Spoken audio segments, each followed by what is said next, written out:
Welcome to the program. Great to see you. And let's have a look at what's happening in the headlines, shall we? Well, if you look at much of the media right now, it doesn't look too hot for old mate Ron DeSantis, who is still quite possibly the best hope the Republicans have to evict Joe Biden and his crew.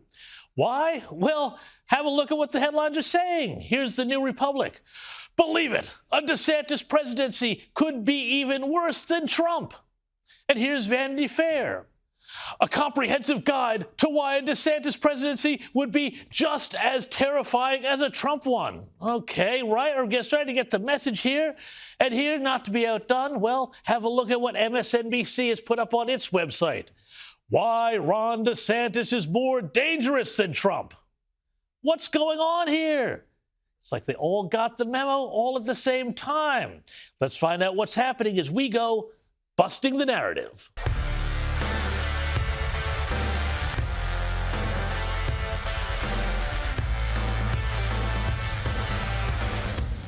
All right, now if you believe those headlines, and more importantly, the words that sit underneath them, then, well, not only are you incredibly gullible, but you will hear all sorts of things about how this fascist out of Florida is going to steamroll individual liberties, burn more books than the Library of Alexandria, and make torch-right rallies compulsory every Friday night.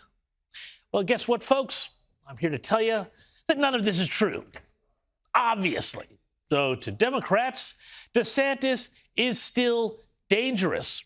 And this is why we're seeing those headlines. Why? Well, because they know that he can win. And guess what? After smashing the Democrats in the midterm elections which, for the Republicans around the rest of the country, were, shall we say, pretty lukewarm at best, Ron DeSantis is taking his show on the road beyond Florida to the deep heart of Democrat America, New York City. Have a look at this. Here's Ron DeSantis speaking at a pro-law enforcement event in Staten Island in New York City, warning of how the Democrats are dragging the country to the left.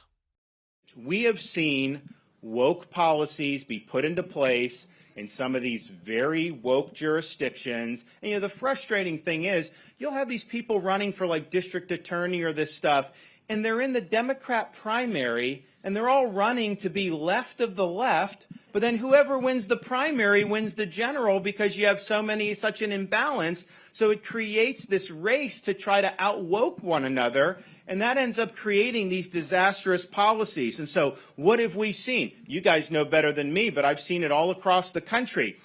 What you started to see, particularly in 2020, but really even before then, were just political attacks on the people that wear the uniform. It's like you go in, you risk your life, you do something, and then you have to worry about all these feckless politicians out showboating to try to run you down. Nobody wants to have to put their life at risk and then have to face that nonsense. And that's really where the defund the police movement came out of. They were looking to harness anti-police sentiment to try to do things like cut the force and have social workers in charge of all that. Yeah, good luck responding to some of these crimes with a social worker. And that was just a taste of what he had to say. And guess what? Ron DeSantis has also gone not just to New York, but also to Chicago, another heartland, violent, Democrat, dysfunctional city, where he is again pushing a pro-law enforcement message and, in fact, trying to recruit potential officers to come from a place where they say defund the police to a place where they actually like the police. We have this recruitment program in place. If you come and you're qualified from another state and join any of our agencies, city, county, state, sworn law enforcement, you get a $5,000 signing bonus immediately right off the top. And now, here's the really funny thing. Local Democrats not only were upset that DeSantis came, but they missed the whole point of his visit. Check out what New York Mayor Eric Adams tweeted. Quote, "Welcome to New York City, Governor Ron DeSantis, a place where we don't ban books, discriminate against our LGBTQ plus neighbors, use asylum seekers as props, or let the government stand between a woman and health care. We're happy to teach you something about values while you're here." Now, this is, of course, the same Eric Adams who's giving illegal aliens bus tickets to go to Canada to get rid of them, which, frankly, doesn't sound anywhere near as nice as Ron DeSantis giving them airline tickets to go to Martha's Vineyard. But what are you going to do? It still proves DeSantis' point.